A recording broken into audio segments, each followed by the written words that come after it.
जय श्री कृष्ण। जय श्रीमन नारायण। जीवित पुत्रिका पूजन में आप माँ दुर्गा देवी का पूजन अवश्य करें, भगवान विष्णु का पूजन करें और गरुड़ महाराज का पूजन करें।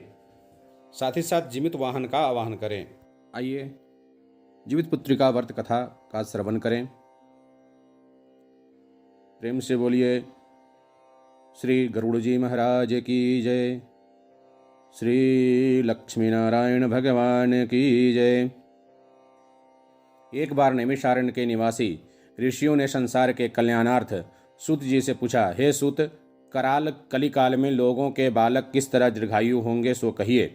सूत जी बोले, जब द्वापर का अंत और कलयुग का आरंभ था, उसी समय बहुत सी शोकाकुल स्त्रियों ने आपस में सलाह की कि क्या इस कलयुग में माता के जीवित रहते ही पुत्र मर जाएंगे। जब वे आपस में कुछ निर्णय नहीं कर सकीं, तब गौतम जी के पास पूछने के लिए गईं। जब उनके पास पहुंची तो उस समय गौतम जी आनंद के साथ बैठे थे। उनके सामने जाकर उन्होंने मस्तक झुकाकर प्रणाम किया। तदंतर स्त्रियों ने पूछा, हे प्रभो, इस कलयुग में लोगों के पुत्र किस तरह जीवित रहेंगे? इसके लिए कोई व्रत या तप हो तो कृपा करके बताइए। इस तरह उनकी बात सुनकर गौतम जी बोले, आपसे मैं वही बात कहूँगा जो मैंने पहले से सुन रखी है। गौतम जी ने कहा, जब महाभारत युद्ध का अंत हो गया और द्रोणपुत्र अश्वत्थामा के द्वारा अपने बेटों को मरा देखकर जब पांडव बड़े दुखित हुए तो पुत्र के शोक से व्याकुल होकर द्रौपदी अपनी सखियों के साथ ब्राह्मण श्रेष्ठ धौम्य ऋषि के पास गईं और उसने धौम्य से बोली, हे विपेंद्र, कौन सा उपाय करने से बच्चे दीर्घायु हो सकते हैं? कृपा करके ठीक ठीक कहिए। धौम्य ऋषि बोले, सतयुग में सत्य वचन बोलने वाला, सत्याचरण करने वाले समदर्शी जिमुतवाहन नामक एक राजा था। एक बार वह अपनी स्त्री के साथ अपने ससुराल गया और वहीं रहने लगा। एक दिन आधी रात के समय पुत्र के शोक से व्याकुल कोई स्त्री रोने की आवाज़ सुनाई दी, क्योंकि वह अपने बेटे के दर्शन से निराश हो चुकी थी। उसका पुत्र मर चुका था। वह रोती हुई कहती थी, हाय, मुझ बूढ़ी माता के सामने मेरा बेटा मरा जा रहा है। उसका रुदन सुनकर राजा जिमुतवाहन का मानो हृदय विद्रण हो गया। वह तत्काल उस स्त्री के पास गया और उससे पूछा, तुम्हारा बेटा कैसे मरा है? बुढ़ी ने कही, गरुड़ प्रतिदिन आकर गांव का एक लड़का को खा जाता है। इस पर दयालु राजा ने कहा, माता, अब तुम रो मत, आनंद से बैठो, मैं तुम्हारे बच्चे को बचाने का प्रयत्न करता हूँ। ऐसा कहकर राजा उस स्थान पर गया जहाँ गरुड़ आकर प्रतिदिन मांस खाया करता था। उस समय गरुड़ भी उस पर टूट पड़ा और मांस खाने लगा। जब अतिशय तेजस्वी गरुड़ ने राजा का बायां अंग खा लिया तो झटपट राजा ने अपना दाहिना अंग गरुड़ के सामने कर दिए। यह देखकर गरुड़ जी ने कहा, तुम कोई देवता हो? कौन हो तुम? मनुष्य तो नहीं जान पड़ते। अच्छा, अपना जन्म और कुल बताओ। पीड़ा से व्याकुल मन वाले राजा ने कहा, हे पक्षीराज, इस तरह के प्रश्न करना व्यर्थ है। तुम अपनी इच्छा भर मेरा मांस खाओ। यह सुनकर गरुड़ रुक गए और बड़े आदर से राजा के जन्म और कुल के बात पूछने लगे। राजा ने कहा, मेरी माता का नाम शब्या है और पिता का नाम शालिवाहन है। सूर्य वंश में मेरा जन्म हुआ है और जिमुतवाहन मेरा नाम है। राजा की दयालुता देखकर गरुड़ ने कहा, हे महाभाग, तुम्हारे मन में जो अभिलाषा हो वह वर मांगो। राजा ने कहा, हे पक्षीराज, यदि आप मुझे वर दे रहे हैं तो वर दीजिए कि आपने अब तक जिन प्राणियों को खाया है वे सब जीवित हो जाएं। हे स्वामिन, अब से आप यहाँ बालक को न खाएं और कोई ऐसा उपाय करें जहाँ जो उत्पन्न हो वे लोग बहुत दिनों तक जीवित रहें। धौम्य ने कहा कि पक्षीराज गरुड़ राजा को वरदान देकर स्वयं अमृत के लिए नागलोक चले गए। वहां से अमृत लाकर उन्होंने उन मरे मनुष्यों के हड्डियों पर बरसाया। ऐसा करने से सब लोग जीवित हो गए जिनको कि पहले गरुड़ ने खाया था। राजा के त्याग और गरुड़ की कृपा से वहां वाले का बहुत कष्ट दूर हो गया। उस समय राजा के शरीर की शोभा दुगनी हो गई थी। राजा का दयालुता देखकर गरुड़ ने फिर कहा, मैं संसार के कल्याणार्थ एक और वरदान दूंगा। आज आश्विन कृष्ण सप्तमी से रहित शुभ अष्टमी तिथि है। आज ही तुमने यहाँ की प्रजा को जीवन दान दिया है। हे वत्स, अब से यह दिन ब्रह्म भाव हो गया है, जो मूर्ति भेद से विविध नामों से विख्यात है, और वहीं त्रैलोक्य से पूजित दुर्गा अमृत प्राप्त करने में के अर्थ में जीवित पुत्रिका कहलाई है। सो इस तिथि को जो स्त्रियां उस जीवित पुत्रिका की और कुश की आकृति बनाकर तुम्हारी पूजा करेगी, तो दिनों दिन उनका सौभाग्य बढ़ेगा और वंश की बढ़ती होगी।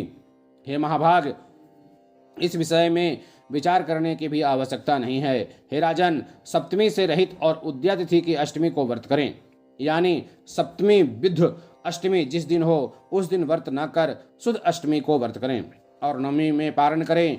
यदि इस पर ध्यान न दिया गया तो फल नष्ट हो जाएगा और सौभाग्य तो अवश्य नष्ट हो जाएगा। जीवित वाहन को इस तरह का वरदान देकर गरुड़ वैकुंठ धाम को चले गए, और राजा भी अपनी पत्नी के साथ अपने नगर को वापस चले आए।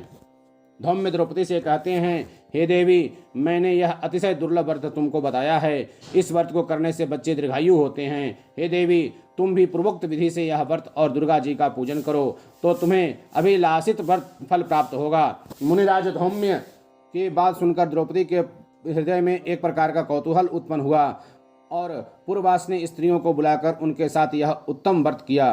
गौतम ने कहा, यह व्रत और इसके प्रभाव को किसी एक चिल्ह ने सुन लिया और अपने सखी सियारिन को बतलाया। इसके बाद पीपल वृक्ष की शाखा पर बैठकर उस चिन्ह ने और उस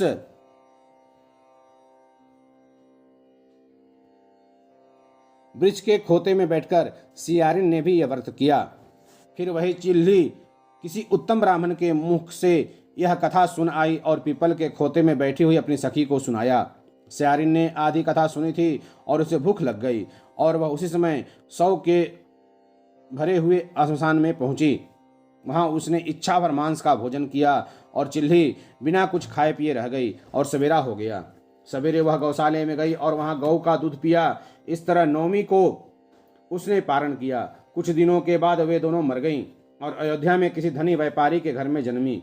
संयोग से उन दोनों का जन्म एक ही घर में हुआ, जिसमें सियारिन ज्येष्ठ और चिल्ही छोटी हो गई। वे दोनों सभी शुभ लक्षणों से युक्त थी, इसलिए बड़ी लड़की काशीराज के और छोटी उसके मंत्री के साथ ग्राह्यपत्य अग्नि के सामने विधिपूर्वक ब्याही गई। पूर्व जन्म के कर्मफल से वह मृगनयनी रानी हुई। जिस किसी भी संतान को उत्पन्न करती वह मर जाती थी, और पूर्व जन्म की बातों को स्मरण करने वाली मंत्री की पत्नी ने अष्टवसुओं के सदृश तेजस्वी 8 बेटे उत्पन्न किए और सभी जीवित रह गए। अपनी बहन के पुत्रों को जीवित देखकर ईर्ष्यावश राजपत्नी ने अपने स्वामी से कहा कि यदि तुम मुझे जीवित रखना चाहते हो, इस मंत्री के सभी पुत्रों को उसी जगह भेज दो जहां मेरे बेटे गए हैं, अर्थात इन्हें मार डालो।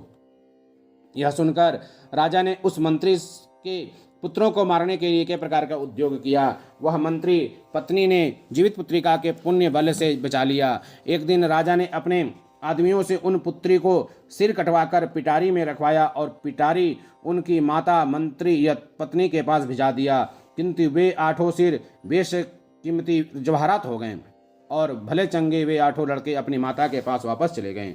उनको जीवित देखकर राजपत्नी को बड़ा विस्मय हुआ। अंत में वह मंत्री की पत्नी के पास आई और उससे पूछा, बहन, तुमने कौन सा ऐसा पुण्य किया जिससे बार बार मारे जाने पर भी तुम्हारे बेटे नहीं मरते? इस पर मंत्री की पत्नी ने कहा, पूर्व जन्म में मैं चिल्ही थी और तुम सियारिन, दोनों ने व्रत किया था। तुमने व्रत के नियम का भली भांति पालन नहीं किया था और मैंने किया था। इसी दोष से हे बहन, तुम्हारे बेटे नहीं जीते हैं। ओ राजा रानी, अब भी तुम उस जीवित पुत्रिका का व्रत करो और तुम्हारे बेटे दीर्घायु जरूर होंगे। मैं तुमसे सच सच कह रही हूँ। उसके कथानुसार रानी ने व्रत किया, तभी से उसके कई बेटे सुंदर और दीर्घायु होकर बड़े बड़े राजा हुए। सुत जी कहते हैं कि सब प्रकार का आनंद देने वाला मैंने यह दिव्य व्रत बतलाया है। स्त्रियां चिरंजीवी संतान चाहती हो तो विधिपूर्वक यह व्रत करें। प्रेम से बोलिए जीवित वाहन की जय, श्री लक्ष्मी नारायण भगवान की जय, गरुड़ जी महाराज की जय।